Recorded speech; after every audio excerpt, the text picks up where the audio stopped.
xibaar yu wér te wóor ca tàng ba abonnez-vous pour ngeen di mën di jot suñuy vidéo.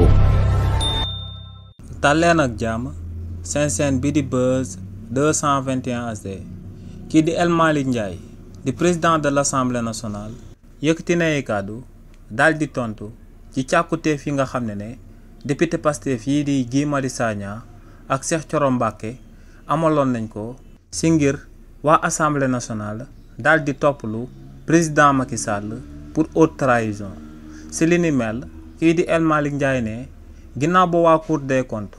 fësalee rapport yi si nga xam ne dañoo daal di firndeel que ne waa régime président Macky Sall dañ fee daan amal falsification de chiffre budgétaire ba daal di nëbb bor boo xam ne ginnaaw bañ ko xaymaa ëpp na 4000 milliards ne ñaari député yooyee te muy Guy Marius Sagna ak Cheikh Thioro Mbacké dañoo sàkk woon ci assemblée nationale ngir ñu daal di toppalu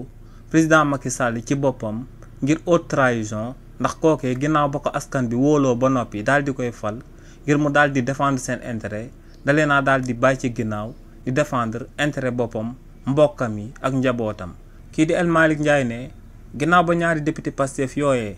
amele sàkkuteef boobee jëmale ko ci assemblée nationale ne ci saa si lañ tàmbale woon procédure bi ngir li ni mel ñu daal di koy jëmmal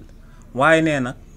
lënc bi moo doonoon que ne biir assemblée nationale règlement intérieur bi dafa bëri woon loo xam ne da cee daal di lëndëm ne li ni mel nag moom moo sababoon ñu doon xaar bañ daal di amalaat beneen règlement intérieur biir assemblée nationale bañ voté règlement intérieur boobee bu ko defee ñu soog a daal di wéyanil procédure si bi nga xam ne moom lañ war a daal di topp kii di président Macky Sall pour haute trahison ci réew mi di Sénégal. xibaar yu wér te wóor ca tàng ba abonnez-vous pour ngeen di mën di jot suñuy vidéo.